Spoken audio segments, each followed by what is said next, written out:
Good evening. Welcome to Newsmax Prime. I'm J.D. Hayworth. Of prime interest tonight, disgust and distrust. On the same night that President Obama gives his final State of the Union address, Democrat voters continue to question Hillary Clinton's honesty, and that has led to a big drop for the former Secretary of State.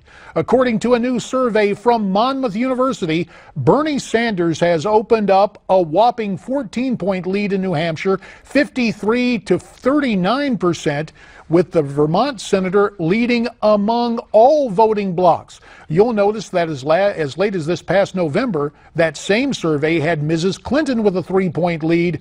More on Hillary and her political and legal troubles in just a minute. Crossing the aisle to the GOP. If you want to see an establishment Republican react, just mention the name Donald Trump. That's what our own Steve Malzberg did yesterday to former New Hampshire Governor John Sununu, and here's Sununu's response. They'll see that Trump is no conservative. All his life he's been a lefty liberal. He supports Obamacare. He's all for eminent domain. He has told us he's very pro-life, even on immigration, Steve. This guy has been a lifelong liberal on immigration, and now he's a conservative all of a sudden. He criticized Mitt Romney for being tough on immigration and said that Mitt Romney was going to lose the Latino vote because he was so tough on immigration. This guy's a phony, and I think the voters, I hope the voters will begin to see that. I'm pleased to be joined here on the anchor desk by Miranda Kahn and also by political analyst Dick Morris. Dick, of course, the co-author of Power Grab, Obama's dangerous plan for a one-party nation. We should point out that Dick will also be a part of Newsmax TV's State of the Union address coverage later tonight at 9 Eastern. For now, Dick, we appreciate your time here on Newsmax Prime. We're going to get to Hillary and the Democrats and those dramatic numbers in just a minute. But first, I have to ask you about John Sununu and his reaction to Donald Trump. Thus far, Trump's past political affiliations and pronouncements have not caused him problems. Is that going to change? Well, Trump is being defined by who his enemies are, and his enemies are the Republican establishment. There's a palpable feeling among Republicans that they have been betrayed. They voted for Congress in 10, and they got Boehner. They elected Bush, and they got Roberts. They elected a Republican Senate, and they got McConnell. And nothing changed, and they gave away the store to Obama. So there's a feeling that if we win this election, they want it really to be a win. And Trump and Cruz, I think, stand out from the field as really offering that kind of change. Although that seems to be changing a little bit because Cruz is kind of in a bit of in the hot seat now with Trump bringing up this whole birthplace issue.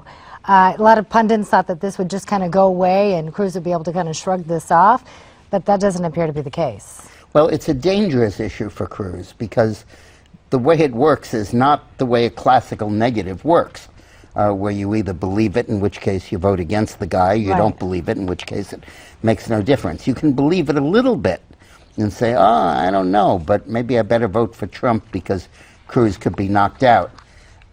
The Census Department, Census Bureau, defines foreign-born people as born abroad and a native-born as born in the U.S. or to a Native American parent.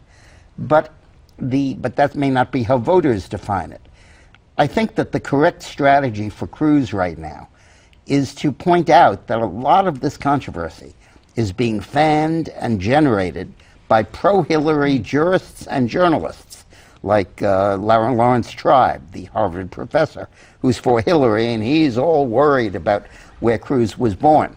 That's because they know that they can beat Trump, or they think they can beat Trump, and they're worried about beating Cruz.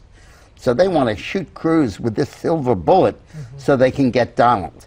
And I think a lot of this controversy now is being animated and fanned by those considerations. Now, Dick has promised, let's go to the Democrats and that Monmouth survey with Bernie Sanders and that substantial double-digit lead. We should also point out that MoveOn.org has posted on its homepage that the organization now endorses Bernie Sanders. Your reaction to that? MoveOn.org endorsing Sanders is huge and surprising because it was founded by Harold Ickes, and was founded as a pro-Clinton effort against impeachment. Move on meant move on, don't impeach Clinton. And for that to now flip and be against Hillary is really pretty incredible. I believe that what is particularly dangerous to Hillary is that this fall-off is entirely among women. Let's take the Hillary Cruz numbers. I looked at them before coming here. Hillary was defeating Cruz among women by 13 points last month. Now Cruz is defeating Hillary among women by 3. Among men, she's gone from 14 behind to 14 behind. No change. No change among men, but a 16-point change among women. And the same is true for Trump and for Rubio. Women are abandoning Hillary. And that's why do you think that base. is, though? Why do you think that they're leaving her? Bill. Nothing has changed from December until now except Bill. Remember that the voters under 35 were under 15 when Monica Lewinsky first surfaced, and probably 8 or 10 years old. And they're now learning all this for the first time. They're learning about Hillary's abuse of these women to keep them secret and stop them from speaking out. They're comparing it with the other Bill, Bill Cosby, and I think Bill Clinton and his record during his presidency in terms of civil liberties of women has set this up for her. Dick Morris, insightful as always. Miranda, thanks for your time. And a reminder, Dick Morris will be back in 1 hour's time. Does this mean 9 o'clock Eastern. You got to hang around the whole show. You got to watch the show. Back to talk about the special. If it weren't for that, I would be happily in some bar in Florida, living it up. Dick Morris, we thank you for your selfless sacrifice and the fact you'll be here for the State of the Union address.